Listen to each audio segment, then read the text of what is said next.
എല്ലാവർക്കും സ്വാഗതം. ഈ റിവ്യൂ ഇഷ്ടപ്പെടുവാണെങ്കിൽ ഒന്ന് ലൈക്ക് ചെയ്തും സബ്സ്ക്രൈബ് ചെയ്തും സപ്പോർട്ട് ചെയ്യണേ. അപ്പോൾ ഇഷിതയ്ക്കും മാഷിനുമൊക്കെ ആകെ സങ്കടമാണ്. ചിപ്പി മോൾക്ക് ബ്ലഡ് കൊടുത്തത് മഹേഷാണ് എന്ന് ഇഷിത പറയുമ്പം മാഷ് പറയുന്നുണ്ട്, ഇതിൽ നിന്ന് തന്നെ നമുക്ക് മനസ്സിലാക്കാമല്ലോ മഹേഷിൻ്റെ മനസ്സെന്താണെന്ന്. ഒരിക്കലും ഒരു അച്ഛനും സഹിക്കാൻ പറ്റില്ല, തൻ്റെ മകളല്ല നമ്മൾ ഇത്രയും നാളും സ്നേഹിച്ച കുട്ടി എന്ന് അറിയുന്നത് സഹിക്കാൻ പറ്റില്ല എന്നൊക്കെ പറയുന്നുണ്ട്. അതായത് ഇഷിത പറയുന്നുണ്ട്, ഈ പോക്ക് മുന്നോട്ട് പോയിട്ടുണ്ടെങ്കിൽ മഹേഷിനെ പോലെ തന്നെ എനിക്കും ഭ്രാന്ത് പിടിക്കും. അതുകൊണ്ട് രണ്ടുപേരെയും ബ്ലഡ് സാമ്പിൾ എടുത്തിട്ടുണ്ട്. ടെസ്റ്റ് ചെയ്യാൻ കൊടുക്കണോ വേണ്ടിയോ എന്ന് ഞാൻ 2 തവണ ആലോചിച്ചു. അതിനുശേഷം അത് കൊടുത്തു എന്ന് പറയുമ്പോൾ മോളെല്ലാം ഫേസ് ചെയ്യാൻ തയ്യാറായി തന്നെയാണോ മുന്നോട്ട് പോകുന്നത് എന്ന് ചോദിക്കും. അന്നേരം ഇഷിത പറയുന്നുണ്ട്, അല്ലാണ്ട് വേറെ മാർഗ്ഗമില്ല അച്ഛാ. പിന്നെ ചിപ്പിമോളിലെ അച്ഛനല്ല മഹേഷ് എന്ന് തെളിഞ്ഞിട്ടുണ്ടെങ്കിൽ അതൊരു ബോംബായിരിക്കും. ആ ബോംബിൽ 100, 101 ഒക്കെ ചിലപ്പം പൊട്ടിത്തെറിച്ച് പോയേക്കാം. കാരണം ചിപ്പിമോൾ ഉള്ളതുകൊണ്ട് മാത്രമാണ് ഈ വിവാഹം നടന്നത്. മഹേഷിനും എനിക്കും ആ ഒരു മനസ്സ് തന്നെയായിരുന്നു. കോടതിയിൽ വെച്ച് ചിപ്പിമോളെ രജനിക്ക് വിട്ടുകൊടുക്കണമെന്ന് പറഞ്ഞപ്പോൾ തന്നെ മഹേഷ് എന്നോട് പറഞ്ഞായിരുന്നു നമുക്ക് ഡിവോഴ്സ് നേടാമെന്ന്. അതുകൊണ്ട് ഇനി ചിപ്പിമോളെ രജന കൊണ്ടുപോയിട്ടുണ്ടെങ്കിൽ പിന്നീട് ഒരു ജീവിതവും ഒരുമിച്ചുണ്ടാകില്ല, ഡിവോഴ്സ് നേടേണ്ടി വരും എന്നൊക്കെ ഇങ്ങനെ ഇഷിത പറയുമ്പോൾ ആകെ സങ്കടമാകുന്നുണ്ട് മാഷിന്. അപ്പോൾ മാഷ് പറയും, മോളുടെ ജീവിതം അച്ഛൻ നശിപ്പിച്ചു എന്ന് മോൾക്ക് തോന്നുമോ എന്ന് ചോദിക്കും. അന്നേരം ഇഷിത പറയുന്നുണ്ട്, എനിക്ക് അങ്ങനെയൊന്നും ഇല്ല അച്ഛാ, എനിക്കറിയാം എന്തുകൊണ്ടാണ് എനിക്ക് ഇഷ്ടമില്ലാതിരുന്നിട്ടും ഈ വിവാഹത്തിന് അച്ഛൻ നിർബന്ധിച്ചത് എന്ന്. ചിപ്പിമോളെ കരുതിയാണ് എന്നും എല്ലാം എനിക്കറിയാം. പക്ഷേ നമുക്ക് സത്യം അറിഞ്ഞല്ലേ പറ്റുള്ളൂ.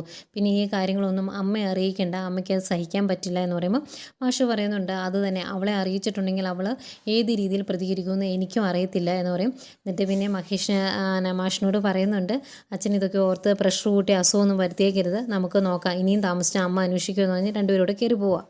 പിന്നീട് സ്വപ്നവല്ലിയും മഞ്ജിമയും ചിപ്പിമോളൊക്കെയാണ് കാണിക്കുന്നത്. ചിപ്പിമോൾ സ്വപ്നവല്ലിയുടെ മടി കിടപ്പുണ്ട്. അന്നേരം മോൾക്ക് വേദനയുണ്ടോ, ഇനി സൂക്ഷിക്കണം കേട്ടോ, പുറത്തിറങ്ങുമ്പോൾ ആക്സിഡൻ്റൊക്കെ എപ്പോൾ വേണേലും ഉണ്ടാകാം, അതുകൊണ്ട് സൂക്ഷിക്കണം എന്നൊക്കെ പറഞ്ഞു കൊടുക്കുമ്പോൾ മോൾ ചോദിക്കുന്നുണ്ട്, അപ്പോൾ എനിക്ക് അപ്പുറത്ത് പോയി അപ്പൂപ്പനെയും അമ്മൂമ്മയൊന്നും കാണാൻ പറ്റില്ലേ എന്ന് ചോദിക്കും. അന്നേരം അതൊക്കെ പറ്റുമെന്ന് പറയുമ്പോഴത്തേക്കും സ്വപ്നവല്ലിക്ക് അത് ഇഷ്ടപ്പെടില്ല. സ്വപ്നവല്ലി പറയുവാണ്, എന്തിനാ എപ്പോഴും അങ്ങോട്ട് പോകുന്നത്, മോളുടെ അച്ഛനും അച്ഛമ്മയൊക്കെ ഞങ്ങളല്ലേ, ഞങ്ങളെ സ്നേഹിച്ചാൽ മതി എന്ന് പറയുമ്പം ചിപ്പിമോൾ ചോദിക്കുന്നുണ്ട്, അതെൻ്റെ അമ്മയുടെ അച്ഛനും അമ്മയല്ലേ, അവരെയും സ്നേഹിക്കേണ്ടതെന്ന്.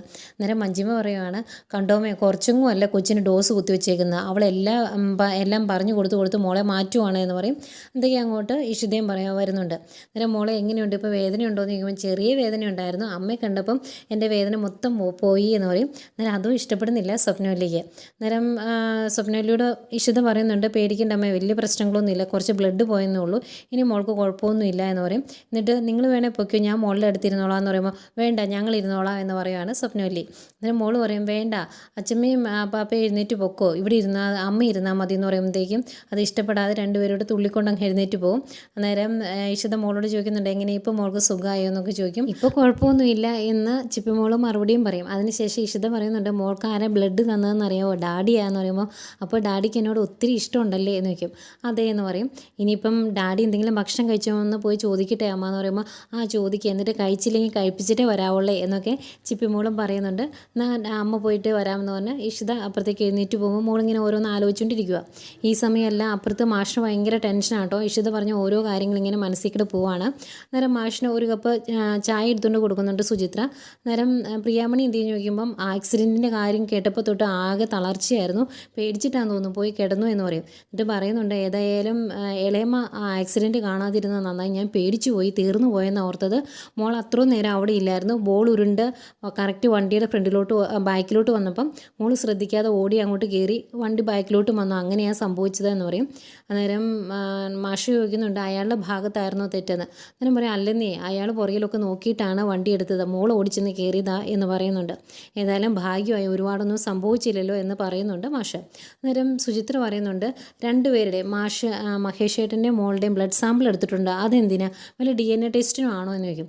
അതെന്തിനാ അങ്ങനെ ചെയ്യുന്നത്, അതിനൊന്നും അല്ല എന്ന് പറയുമ്പോൾ, അതല്ല അവിടെ രചന വന്നായിരുന്നു, രചന ഞാനാണ് അമ്മ എന്നുള്ള അവകാശം സ്ഥാപിക്കാൻ വേണ്ടിയായിരുന്നു വന്നത്, എന്തൊക്കെയോ രഹസ്യ ചർച്ചകൾ നടക്കുന്നതായിട്ട് എനിക്ക് തോന്നി, അതുകൊണ്ട് ചോദിച്ചതാന്ന് പറയുമ്പോൾ, അങ്ങനെയൊന്നും ഇല്ലെന്നേ, അവർ വേറെ എന്തെങ്കിലും ആവശ്യത്തിന് വന്നതായിരിക്കും എന്ന് പറയും. എന്നിട്ട് പിന്നെയും സുചിത്രയ്ക്ക് സംശയം. സുചിത്ര പറയുന്നുണ്ട്, ചേച്ചിയുടെ ക്യാബിനിൽ കയറി ചേച്ചിയോട് എന്തോ പറഞ്ഞു എന്ന് പറയുമ്പോൾ, അത് ഹോസ്പിറ്റലിലെ വല്ല കാര്യമായിരിക്കും എന്ന് പറഞ്ഞാൽ അതിനെ അങ്ങ് നിരുത്സാഹപ്പെടുത്തും. എന്നിട്ട് നീ പോയി പ്രിയാമണി കിടന്നോ ഉറങ്ങിയോ എന്നൊക്കെ നോക്കിയെന്ന് പറഞ്ഞാൽ അങ്ങോട്ട് പറഞ്ഞു വിടുവാണ് സുചിത്രേനെ. പക്ഷേ അപ്പോഴും മാഷിനെ ഇഷിത പറഞ്ഞ പല കാര്യങ്ങളും ഇങ്ങനെ ഓർത്ത് സങ്കടം വരുന്നുണ്ട്. പിന്നെ മഹേഷിനെയാണ് കാണിക്കുന്നത്. മഹേഷ് ചിപ്പിമോളുടെ ഫോട്ടോ എടുത്ത് വെച്ചാൽ അതിനോട് സംസാരിക്കുക കേട്ടോ. മോൾക്ക് കുഴപ്പമൊന്നും ഇല്ല എന്ന് അറിഞ്ഞപ്പോഴാണ് ഡാഡിക്ക് സമാധാനമായത്. ആ ആകാശമേനോൻ പറഞ്ഞത് മൊത്തം നുണയാണ്, അതൊന്നും സത്യമാവില്ല എന്നൊക്കെ ഇങ്ങനെ പറഞ്ഞുകൊണ്ടിരിക്കുന്നേക്കുമാണ് അങ്ങോട്ട് ഇഷിത വരുന്നത്. അന്നേരം മോൾ എങ്ങനെയാണ് കിടന്നു എന്ന് ചോദിക്കുമ്പോൾ കിടന്നു, അവൾക്കിപ്പോൾ കുഴപ്പമൊന്നുമില്ല എന്ന് പറയും.